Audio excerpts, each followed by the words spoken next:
Well, I might call this just a patient venting session.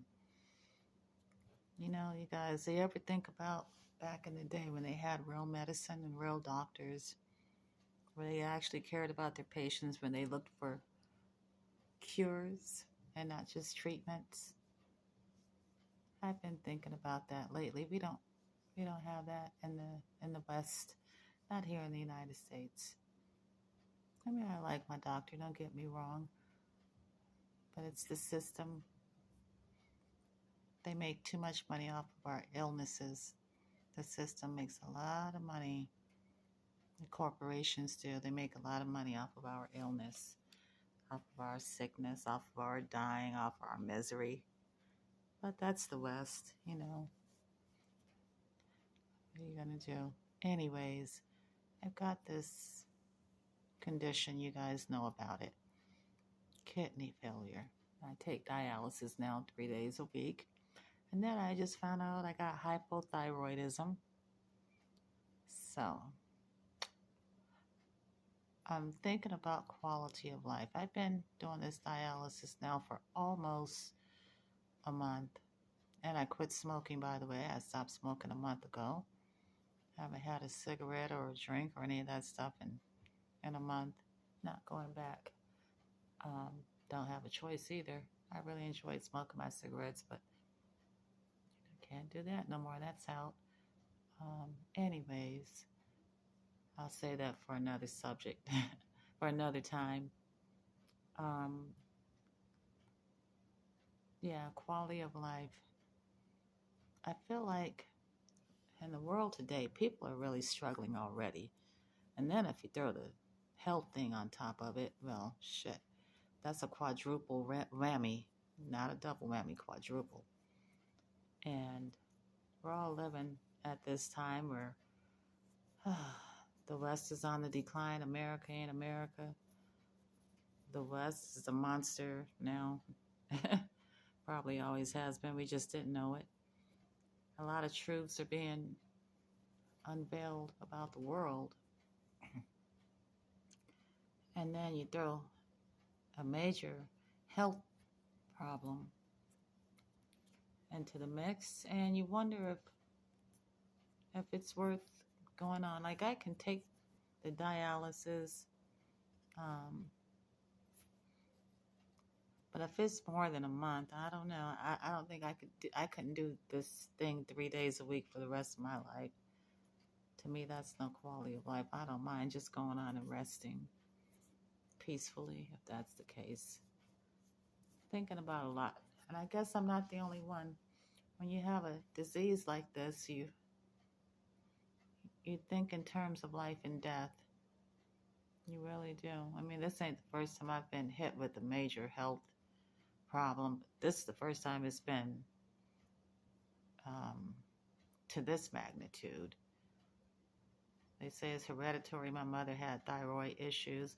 My dad had kidney issues. Um, and then we've got all the byproducts and the preservatives and chemical companies in the West that put all this stuff inside the food that we eat and the fast foods. Well, we already know that story. I ain't even got to go down that. I ain't got to go down that rabbit hole because we all know about that. There's nothing surprising at all about that. We know about that. Yeah, I'm just thinking. Sometimes you just want to let go. I'm not confused. Definitely ain't weak. Not easily influenced either. So I could think for myself. I'm thinking about some things. And I'll figure it out here in a minute. I just know I won't do this forever. You see, this is what they have hooked to you. They hook this up to you through here, for your dialysis. This thing's not comfortable. They're going to take this out of here. That's where all my stuff goes. And they're going to they want to put it in here. And I don't know if I want to live like that. To be honest with you, I feel like a cyborg. And quality of life. Questions, the most important things to you about your life, do you have them? Some people, it's freedom. That's a big one for me. I'm in America. We don't have freedom. Not really. Um, Self-care. I mean, can you take care of yourself? Again, I'm in America and everything's changed since COVID. And the cost of living has gone sky high. And the pay ain't keeping up. And they're cutting benefits left and right. So I don't see where that's going to be good. Just being realistic. And it's a quality of life. You need to be able to take care of yourself. To you need freedom of movement without permission. You need clean food, air, and water, and access to it. You need love, not smothering. You don't want to be anybody's pet. I'm talking about genuine, true love. There's very few people in the West even know what that is. They like to own people, like they do a cat or dog. They don't know nothing else. That's all they know. That's the West. That's the West. But so if you don't have these quality of life things, I think it's okay to move along, so to speak. It's okay. And I've been thinking about it. I was worried about having this surgery, this major kidney surgery before any of this happened. You know, a few months ago, I was telling you guys, I'm not doing it. And I was serious about it. And then somebody offered a little bit of a glimpse of hope. And when you got kids, you think about them. But even something like this ain't enough to keep you going. And that's not even enough, because if you're going to live miserable, what good are you to your kids, you know? You're not. And then your kids will get mad at you and probably cause you to have a freaking heart attack anyways. Joking there. But I don't know. I'm back at that question again. What constitutes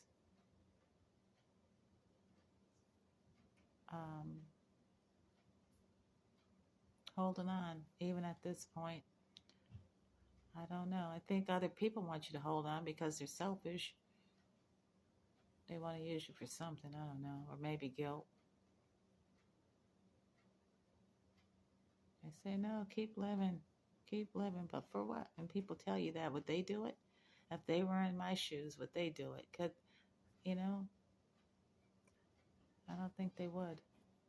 They wouldn't talk about it. They just wouldn't do it. Most of them wouldn't. Anyways, I just want to come in and talk about how I'm feeling. I might feel different tomorrow.